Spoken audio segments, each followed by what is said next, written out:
Hello, everyone. This is Coach Aaron Saft and the Running is Life podcast. Today's episode, I had probably three different ideas for this episode, but I've been talking a lot, not only through my own races this year, but those of some of my athletes. And this one seemed most pertinent. Unfortunately, Travis Macy, I still have not heard back, and he said that might be the case due to his injury. So I hope he is okay if he hears this, and hopefully at some point we'll get together. But please understand, Travis is kind of down for a little bit, so my apologies for not having him on. So instead, I came up with this topic. And again, I've been trying to process a lot, and I know some of my athletes have, and I imagine some of you have as well. In this sport, no matter what the distance, we do not have any certainty that we are going to either finish a race or even have a good race for that matter. And so when I go through this, I'm going to give some of my examples. I don't typically talk about my athletes unless they want to come on and share their own experience, but I hope this helps to whatever level, whether it's you process something that's going on now, or perhaps you save this episode and listen to it down the road again when this may come up. And it's tough having a bad race or a did not finish, a DNF. It's hard. It's hard to deal with. This is going to be a hard episode for me because there's a lot that's transpired in this year alone, let alone last year during the Grand Slam. If I'm honest, I really haven't had a good 100 miler in quite some time. I mean, I finished the Grand Slam and I am super grateful for that, but the process was excruciating. When I look back, I think Badger was probably my best race. Western States was awful for 80 miles. The last 20, I felt great, but 80 miles at the beginning felt awful. And then I go into again Badger, and Badger went okay. I can't complain too much about Badger. So it wasn't my best race, but wasn't bad, all things considered. But then going into Leadville, Leadville was a challenge. As Leadville is, and Leadville is an extremely difficult race due to multiple circumstances. It could be the weather, it could be the altitude, it could be the pace that you have to sustain in order to make those cutoffs at altitude. There's just so many things that go into, a high altitude race, just like HiLo, and I'll talk about HiLo.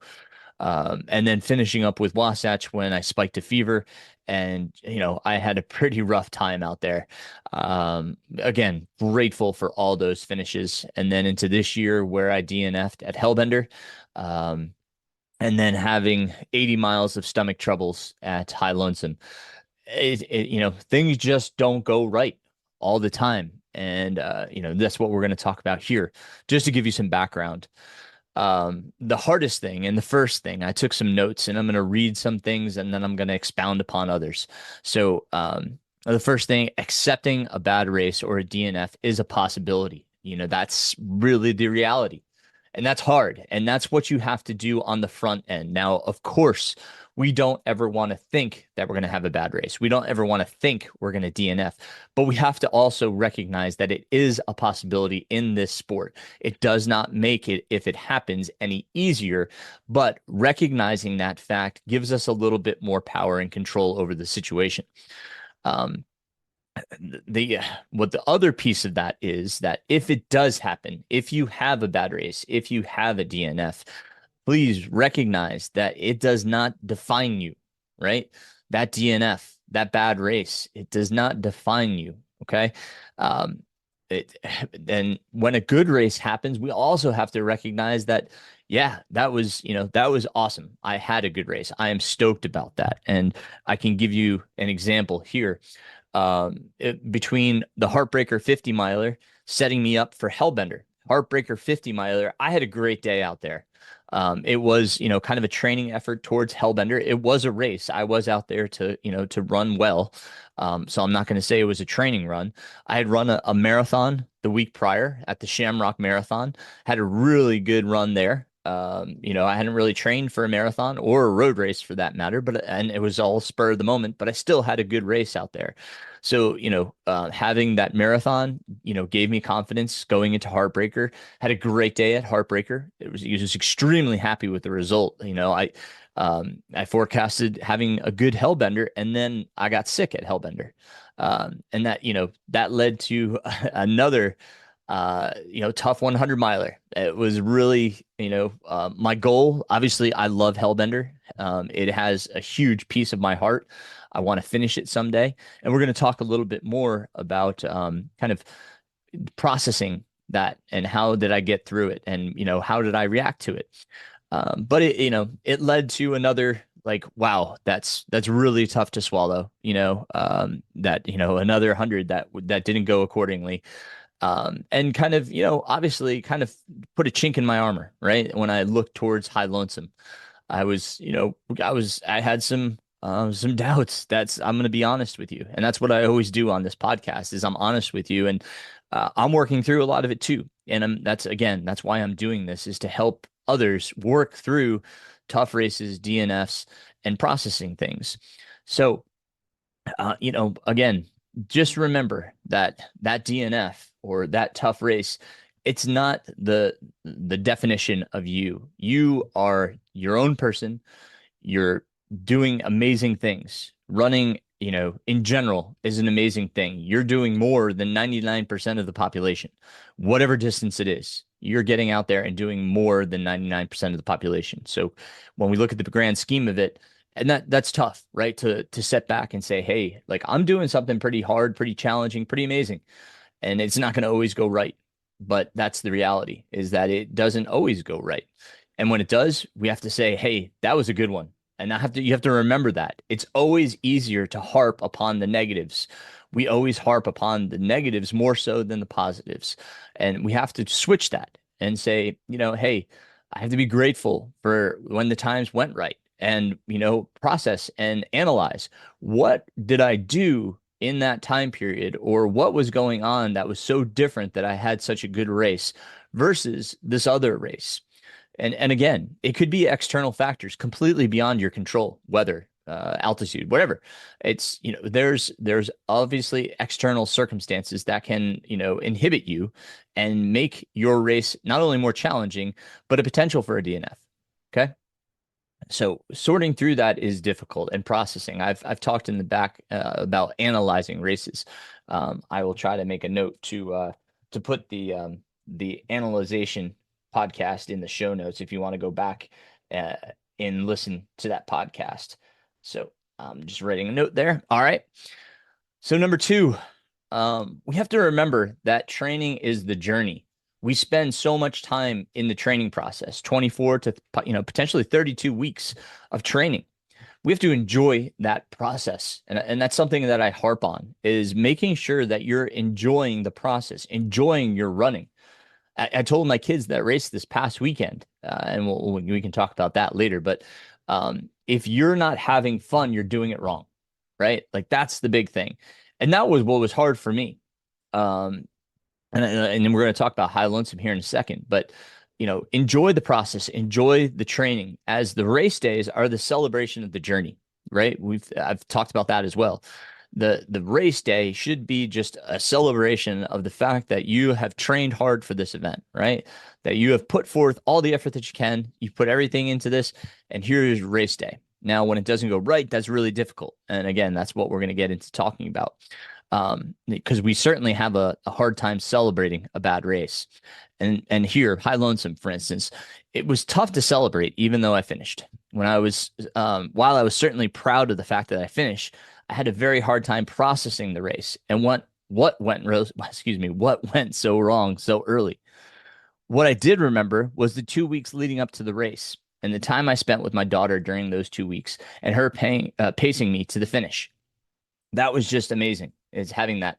And excuse me for my trip ups. That was something that I had I had read, but having her be a part of that process, that is something that I can look back on with the fondest of memories. That time with her, that special one-on-one dad to daughter time where we were together for 2 weeks in Colorado, enjoying each other's company and enjoying the outdoors together.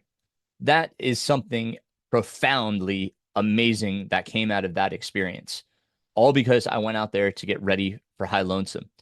High Lonesome going badly. Well, yeah, it did, but I got to finish with my daughter. I got to have her pace me to the finish. And she got to see the struggle that I went through. She knows how hard that was for me to get to that point, to get to her. But she also knows that I was getting to that point just to be with her. That's amazing. As a dad, whew, man, I'm choked up just thinking about it. It's there are these moments, right? Whether the race went where you wanted or not, there are things you can take away that are so positive about it. And that's what we have to look for is the positives in this, right? In the positives of even a negative experience, there are positives. And it may take you a little more soul searching to find those. It took me a while to come to that realization that I created memories for the two of us, right? And I'm not saying we created memories for the two of us that will last a lifetime. We have those now. We shared those moments, and High Lonesome, that it created that, and that's amazing. That is so amazing. The whole training leading up to it, like going out and doing, some awesome long runs with friends, like just enjoying those moments and getting out there because running is a joy to me. That's why I call it running is life. Like running is a part of this journey of life, right? We want to experience things just as we do in life. Running complements life so well. And so when we do this, we have to keep that joy in our heart, right? And that's hard in these moments. Like, as I talked about with with High Lonesome, it was a struggle for 80 miles, and the last four with my daughter, it was really, really difficult. I was trying to make it so that, it was a celebration, that I was enjoying the moment. I was enjoying the fact that my daughter was there. I just felt wretched and it was hot and I was at the end and I was just done. And, getting through that moment was difficult because I wanted it to be something different.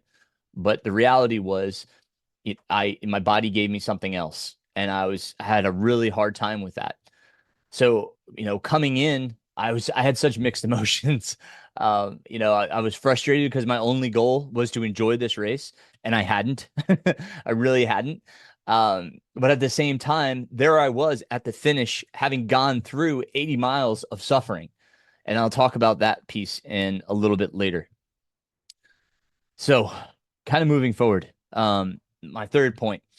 The sting and disappointment we feel after a bad race or a DNF stems from the amount we care about the results of our goal event. In honesty, I don't know why some races are easier to let go than others. Hellbender means the world to me, and I didn't finish. But I was okay with that due to being sick. Maybe that was due to the fact that I knew I could take another crack at Hellbender versus feeling awful for 80 miles at High Lonesome, knowing I had to spend a lot of money to be out there early and acclimate. And things still went sideways. Again, I'm honestly not sure. Our thoughts and emotions are so complex. My point here is that it's okay to react in whatever way you need to, even if it leaves you shrugging your shoulders in confusion. There aren't always answers, and our brains have a hard time dealing with that. That's a huge piece of this is recognizing that, when things don't go our way, sometimes there's nothing we could do, nothing more we can do. And we're left with this confusion as to, what happened. We analyze and we're just like, was it something I ate? Was it the altitude? Was it, a bad day? Was it, something I did during the week? There's so many questions and we just don't know. And that's hard for our brains to comprehend is that we don't have answers. Sometimes we just don't. And that's a really weird thing for a human being is to not know the answer and to not know how to not let that happen next time. And that's the weird thing about races is that everything has to align on one given day. We have to be, in sync on one given day. That moment that we're asking our bodies to give us a peak performance, that is so hard to do. And that's why it's so rare that we have these like amazing races, and especially in ultra, and especially when we're given these extra variables that, whatever, like I said, there's so many other external factors that can contribute to us having a different, day than anticipated. So, um, when processing, and we write these things down, the positives, the negatives, and then we have our question marks, right? And like those are good things to talk about with others, and hear their opinions. I've talked to a number of different people, trusted sources. I've gone through it with my wife. I've gone through it with my kids. I've gone through it with some of my athletes. I've gone through it with old coaches, and just said, like I don't know what happened. Like aerobically, I was fine. Like, the altitude really did not challenge me. I felt properly acclimated for the altitude, right? I wasn't breathing hard. My heart rate wasn't elevating to an extreme point, but my stomach just went wretched. And that's what's been happening time and again. And what uh, the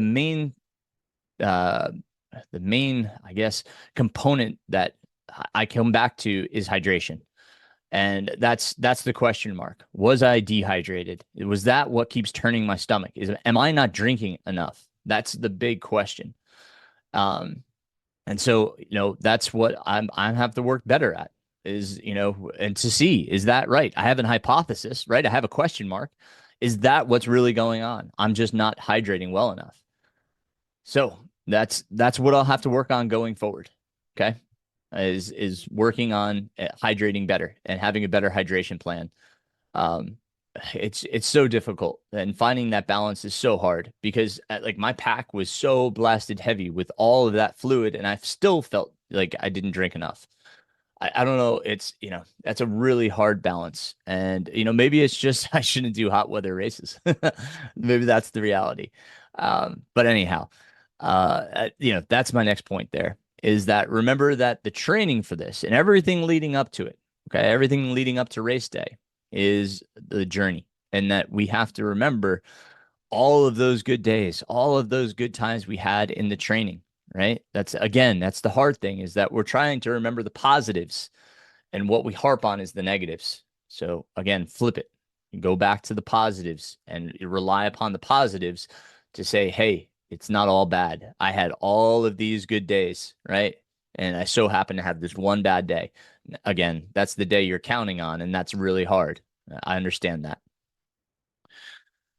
4, questioning our decisions about this sport. This one's kind of long. Okay. Now, bear with me. I'm going to try to read through this and then we'll kind of expound upon it.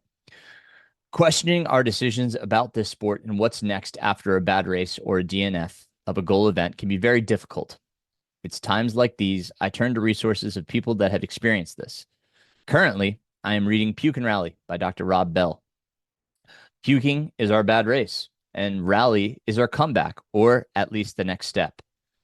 After 6 really hard 100-mile races within the past year, I was left questioning whether I was really wanting to do any more.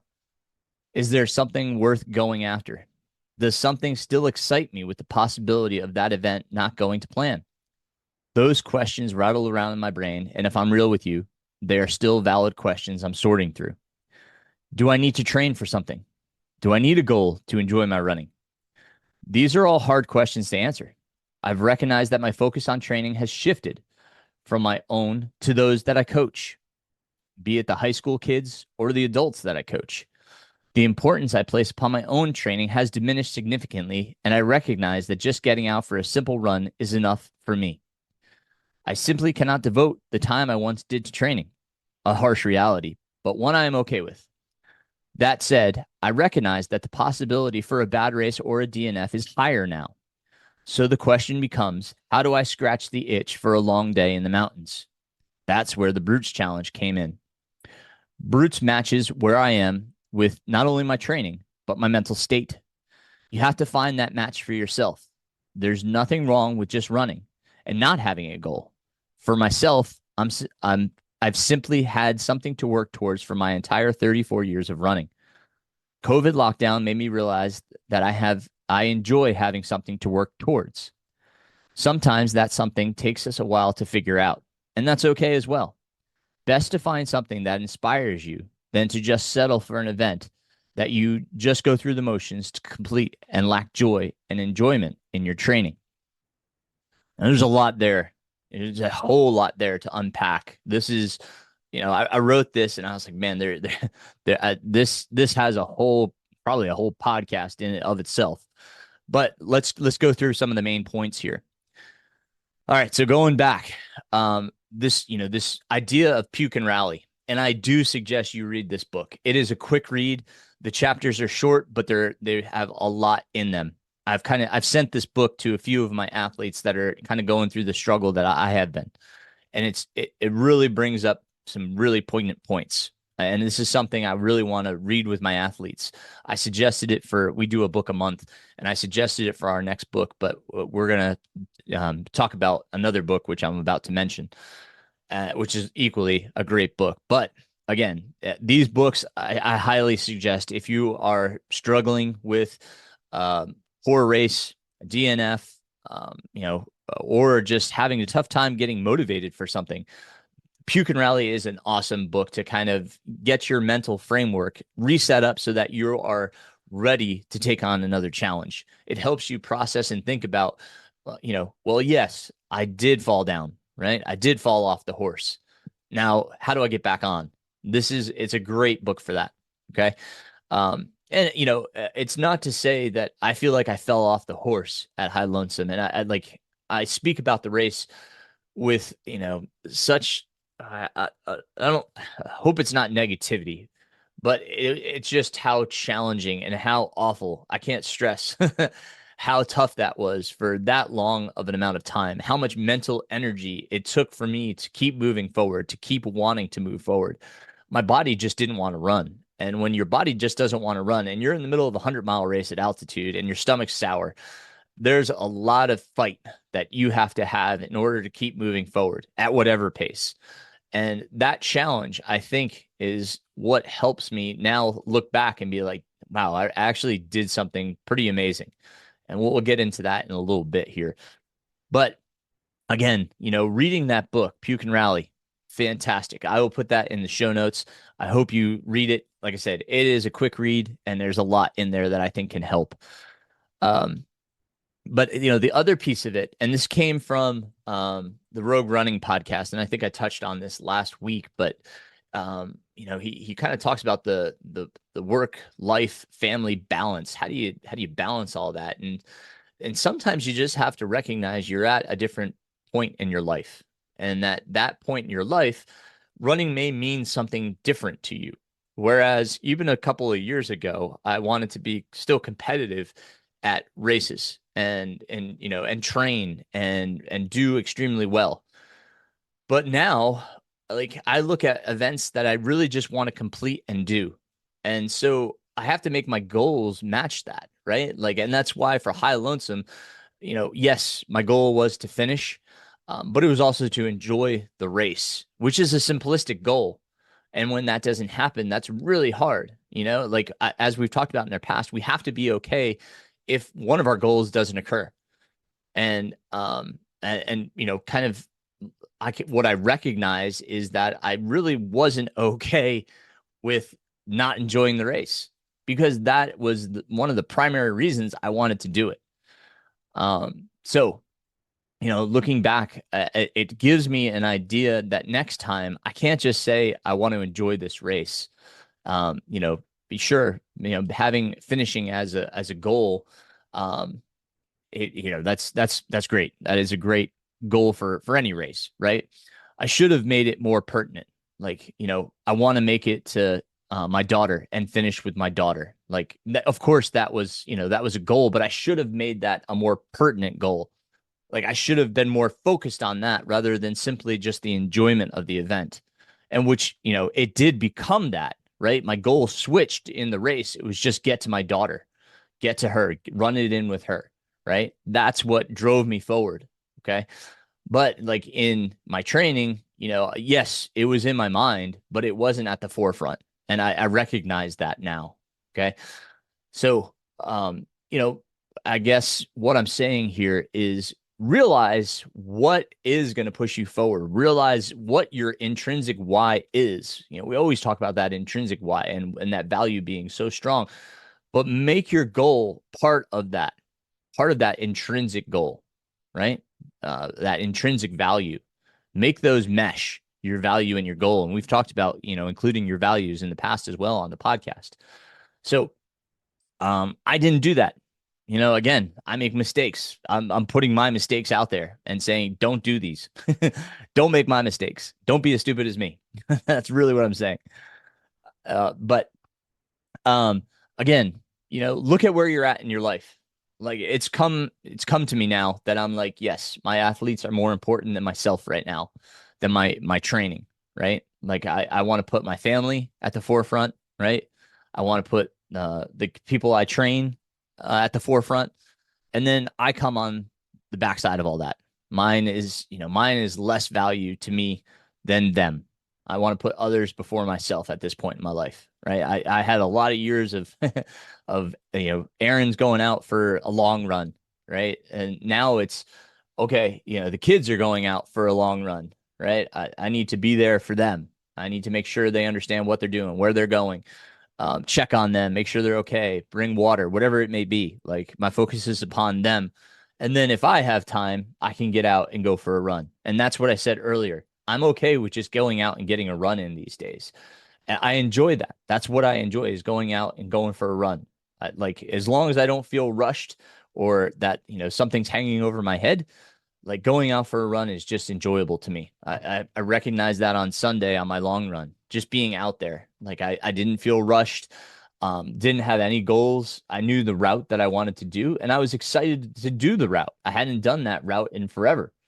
And it was just fun to be out there. And I found some new trails in the process. I didn't go on them, but like it gives me motivation to go back out there and see, where do these new ones go? So just being able to get out right now. And so again, that's changed for me. It's had to, right? And I'm accepting of that. I'm really becoming accepting of that fact. I'll go for a run today with the kids. They're going to do a workout, so I'll probably do the warm up and cool down with them. But in the middle, I'll just kind of run around and check on them. And that's what my run is. And my enjoyment is running around and checking on the kids and watching them push and making sure they're doing the right thing. So it's changed, and that's cool. And that's why this Brutes challenge. And for those of you that don't know the Brutes challenge, it's an awesome. It's 5 different runs. They're not races. You don't have to sign up for them. You can do them whatever you want. You just do them within a calendar year. If I don't do it in the calendar year, it's not the worst thing, right? I can make it any weekend I want. So I can work around my kids' racing schedule and do it on a weekend that works for my family and I, which is totally cool. So that's why it's working better for me. Now, at the same time, I've asked my wife if I can do the Denali 135 up in Alaska, which is next June. It will be after the track season ends.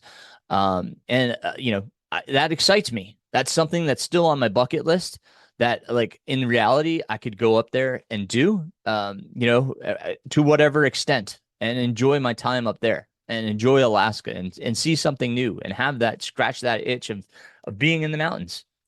And it will fit in with the Brutes Challenge because I can use the Brutes Challenge race runs to train for Denali 135. Now, Tour de France is still on my list. Now, that's a big, hairy, scary goal. And we're going to talk about those big, hairy, scary goals in just a minute. Okay. Now, I don't know if that's next year. Like, again, I want to focus on my kids. That's during the cross country season. My son is a senior this year. He'll be going off to college next year. So there's a lot of different things that I have to consider because Tour de France is a huge financial commitment. And those are the other things that I have to consider is that, how much money is it going to cost? Do we have that in the budget? Right. And that's why I asked my wife first. I said, the Denali 135 registration is opening. It only has 50 spots. It's like, is it okay if I register? Is this something that's in the cards for us and our family and the timeline? So it's a conversation, as I always say, have that conversation with your significant other, with your family. Make sure they're on board for it. We don't want to create stresses where they don't need to be. But yeah, so having these things, it keeps me motivated, it keeps me excited because I'm like, hey, I have something to do. I have something to look forward to, something to try, something different, right? That versatility, that that variation in the training is exciting. To me, that's what, motivates me and inspires me. Now, of course, my athletes inspire me, and like, I always want to be there and present for them. And, at the same time, I'd like to continue to do these things because I no, for what it's worth, I can inspire as well. And that's what I try to do, is show my athletes, hey, it is possible. It is possible to grind. And high lonesome, I ground. I was, I was so grounded, so just, grinded. By the end, it's worth the story to say, hey, yes, you can struggle and still finish, right? You can get through it, but there are things you have to do in order to get through it. And that experience is invaluable as a coach. Like, I feel that when I have these experiences, it makes me a better coach because I reflect on, not only my training, not only how it went, but what I did to get through it, so that I can express that to my athletes and encourage them and say, hey, here's what I did. This may or may not work for you, but that's how I got through it. That's how I found the finish line. So having that, again, you don't have to. There's nothing that says that you have to have a goal, right? There's nothing that says that. If you just want to go out for a run and enjoy the runs, and that's good for you, absolutely do it. Again, it's about finding the joy. What keeps you happy? That's the ultimate thing about anything you do, is doing what makes you happy. And if it's continuing to make you happy, then continue to do it. Running continues to make me happy, so I will continue to do it. All right. I mentioned another book, and right now we are, for me, rereading. Some of my athletes are reading for the first time Steve Magness's Do Hard Things. And the book is fantastic because it has a number of reminders. So let me read this piece and then we can talk about it. Magness reminds us that without challenge or the uncertainty of completion that comes with setting a goal, we can lack motivation or simply caring enough to get ourselves out there and train. It's by it's by setting ourselves up for these challenges that we are able to test our limits and find out what it is that we are truly capable of. When I look back at HiLo, I have to admit, I'm pretty proud of the mental grit I have. So, that, this concept here that Magness talks about, and kind of I went through, some of it prior, but when we set ourselves up for this, and again, I've kind of mentioned this in the past, is we're creating a goal that we're not sure we can achieve. And that's part of this, because we want to test ourselves to whatever level. There's there's a certain excitement about the possibility that we can't do this, because that means we found the edge and we went over it, and we're like, yes, I failed, but I failed because this was too hard, whatever the given reason was. And perhaps there's a way to train, better, or have a better race day and finish it. But on that given day, we took it as far as we possibly could. And if you do that, if you take it as far as you possibly can and time cuts you off, right? You DNF because of a time cutoff and you did everything humanly possible. You have nothing, absolutely nothing to be upset about. Yes, you got cut off. And yes, you can be upset for the moment, but you also have to recognize there wasn't anything else that you could possibly have done to make you go any further, right? When you can say that, when you have that in your quiver, right? You pull that out and say, damn, I did everything I could do that day. Then there is nothing wrong with that. There is nothing wrong with that DNF.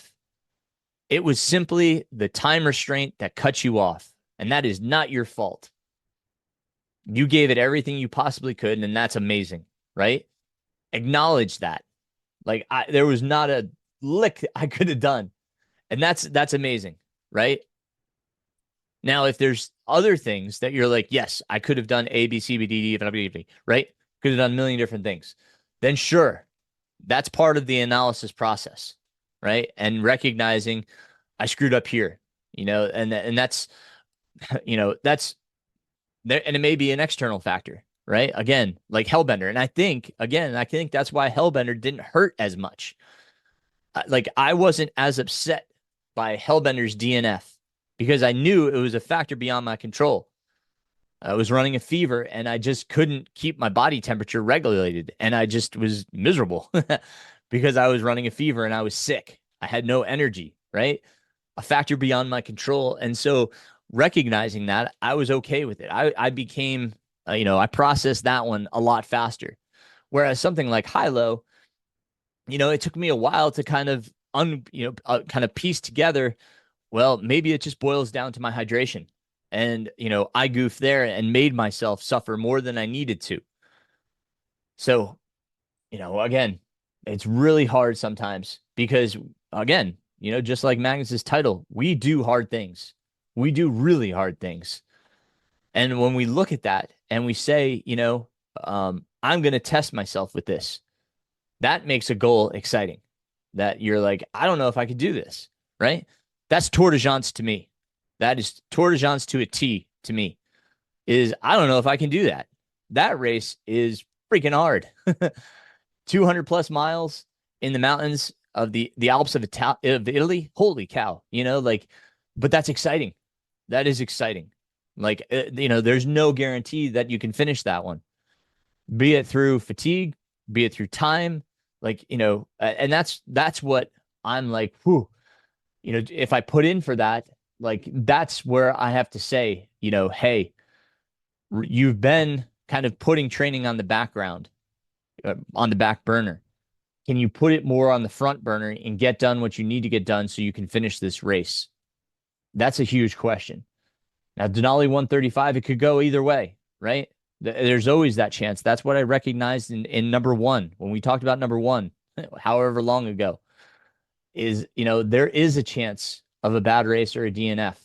Like, I recognize that. It is a challenge. It is something unknown. How will things go on race day? I don't know. The probability of finishing, it may be a little bit higher than what I expect for Tour de Gens, but it could go opposite, and that's why we line up. We line up because we don't know until we get to the finish line. And when I look at high Lonesome, then I say, hey, yeah, it was a rough day, and I was upset that I had a rough day, but in the end, I made it. I finished. I got the buckle. I had a crew that supported me all the way through. I had my amazing family that just got to see what their dad was made of. Like having those moments, it's those are invaluable. And I think that meant more to me, recognizing the fact that like my kids saw something. My son now racing has more tenacity than he has in the past.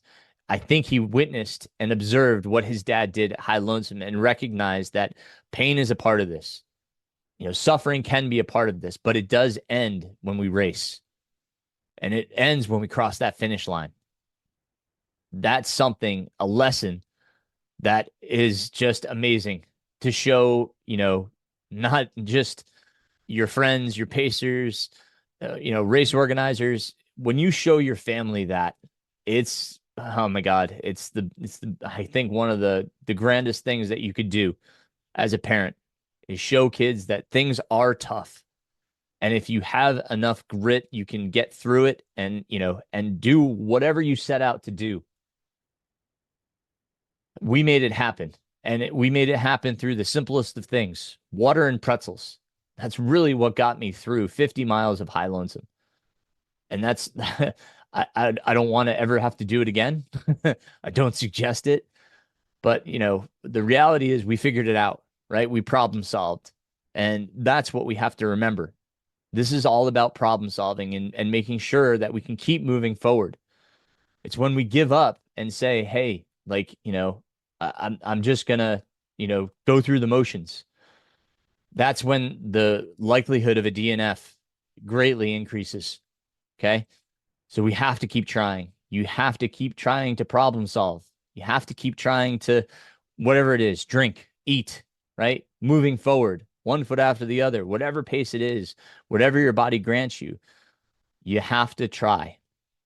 That's the biggest thing. And I'm going to conclude with this thought, and then we'll talk about what's going on around here. It's those moments when you're at your lowest that you truly find out who you really are. And that right there is why I continue to get after it. That's my thoughts. There's a lot there. And, you know, it may only begin to help you unpack a bad race or a DNF.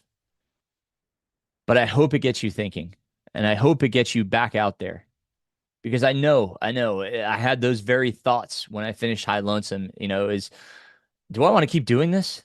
Like, is there something that like is keeping me doing this? Like, do I still enjoy it? Those were all valid questions, and you may have those same questions, and it may take some digging and some soul searching to kind of figure it out.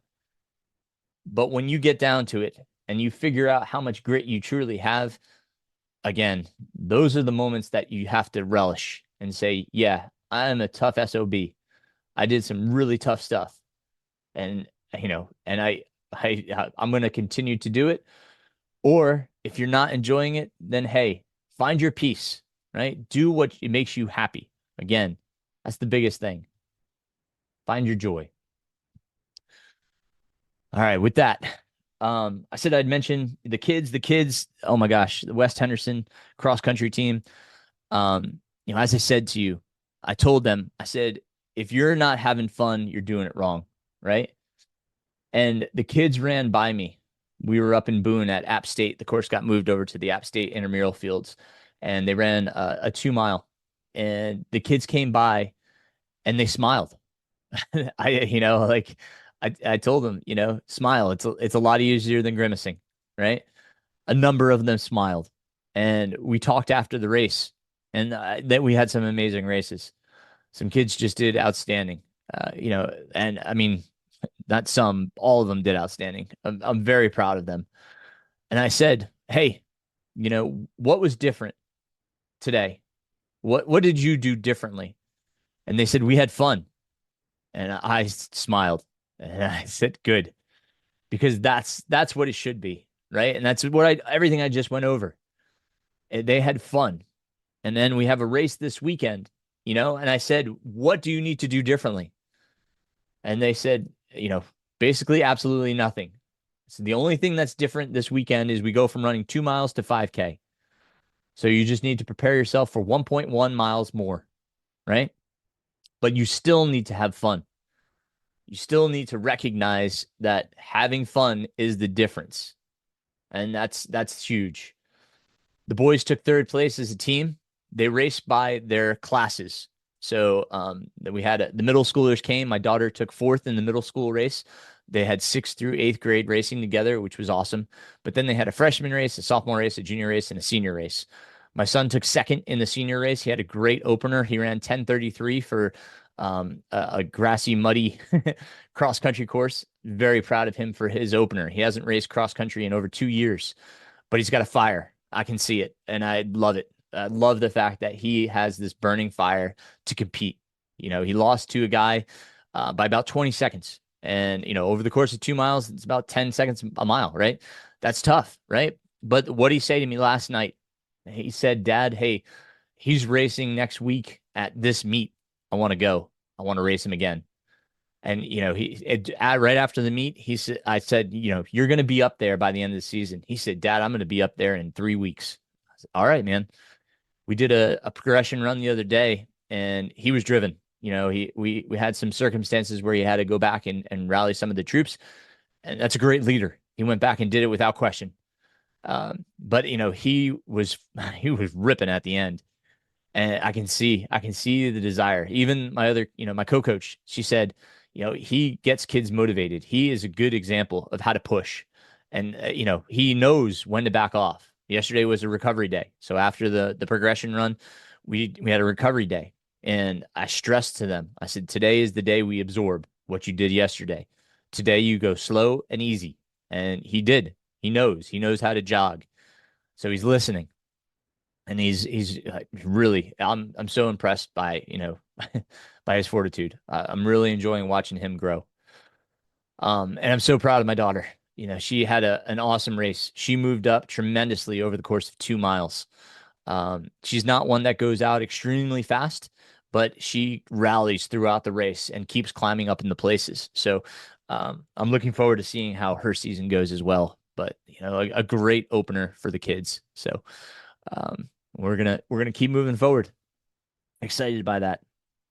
So excited by that. Um, what else? Oh, shoes. A lot of people have written in and talked about shoes. Um, So I ended up going with the Topo Spectre 2 is what I went with. It's got the P-Bax foam, so it's got the super foam. It has a nylon plate rather than a graphite plate, which I think actually suits me better. Some people had recommended the Saucony that has the nylon plate as well, but it does have the P-Bax foam. The problem with the Saucony for me was the toe box. My big toe kept rubbing the shoe wall, and no matter if I sized up, and when I sized up, the shoe just felt too big. Um, but yeah, so I went with the Topo because my toe does not rub, um, which is huge for me. I can't stand feeling my toe rub the sidewall of a shoe. It just bothers the heck out of me because I've been used to wearing, a wider toe box shoe like an Ultra or a Topo for so long. So when I came upon the Topo Spectre, excuse me, the Topo Spectre 2, I was pretty enamored. I was pretty excited by that. So that's what I went with. Now, it's a 5 millimeter ramp. Definitely not the shoe for everyone. But I'm excited by the prospect. I haven't had the chance to really run on it. Yeah, I'm gonna try to get on it probably this week. So I'll kind of give you guys some more feedback as I get miles on it. But that's what I ended up going with for now. I'm hoping that's the shoe that works. Obviously not having run on it, I can't really say, this is going to be it. But once I get a few more runs on it, we'll have kind of a better verdict as to, yes, I'm going to be comfortable with the shoe or not. So far as the watches go, the Garmin is releasing their new line supposedly in September. So coming up here, within the next few weeks, we should see the new watches from Garmin. That would include the Phoenix 8, from what I understand, as well as perhaps a new Enduro watch. I kind of talked to some of my friends that have both. That's the direction I think I'm looking to head and get a solar version. Now, I know that doesn't charge the battery a ton, especially if you have a sleeve over it. But I'm liking the features that those are showing. I'd like to do a little bit more research and see if there's perhaps a release date from anything from Koros and if there's any information about what that's going to look like. But I am leaning towards either the Garmin Phoenix 8 or the new Enduro. I suppose that would be the Enduro 2. So we shall see. Again, kind of want to do a little bit more research, see what features are going to be available on each of those watches. But that looks like the direction I'm going to take. Again, thank you guys so much for all of your input. I love hearing from you guys. Love hearing about your input on the shoes, the watches. Yeah, yes, it's amazing. Oh, and events. I get to hear from a number of you about some of the ideas that you've had for some of your adventures. And I love that because that gets me rolling and getting thinking about ideas and perhaps like some things that I can do as well. So thank you for sharing. Thank you for being such an awesome community. I hope you continue to share with me your thoughts. And hey, if you need to talk about your DNF or your rough race to help process it, reach out. Like I'd love to hear from people and kind of give you my thoughts. And if you want to talk about your training, please, give me a line, right? You can communicate with me. The show notes have how to reach out to me, how to contact me. I'm happy to have those conversations. I love hearing from people and their training and questions they may have. I've had people just ask me, "Hey, do you mind just looking over my training plan?" And all I ask is that you make a donation to a nonprofit of my choice. That would be great. I'm happy to look over training plans, but like I said, if you make a donation to a nonprofit that, I'm I'm affiliated with or I believe in, I'm happy to do so. Um, and as far as coaching goes, like I said, happy to reach out about that. I've had a number of people reach out about 2025 already, which is really cool. That people are thinking that far ahead, and that's the way we should be, is thinking ahead and looking at the long term and what we're doing long term. So, check out the show notes. As always, thank you to my Patreon supporters. You all are wonderful. I certainly appreciate all of that. Those contributions. It helps me keep going here. Definitely, one of the reasons why I can continue to do this. So, thank you guys. If you can support on Patreon, link is in the show notes. Um, Otherwise, my friends, I think that's it for this episode. Don't forget the truly tough, excuse me, the truly tough cross country classic is coming up on September 28th. Registration is on Ultra Sign Up. I'll put that link in the show notes.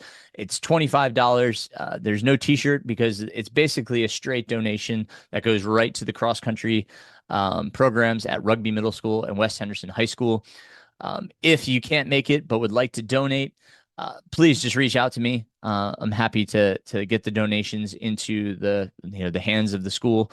I appreciate Ashley who contributed to the team. I've already put that to the school, and it's like I said, it's greatly appreciated. Any donations that helps these kids. It really gets them to go to some cool meets and do some fun stuff and gives them great experiences. So you're helping our youth, and that's wonderful. So thank you guys.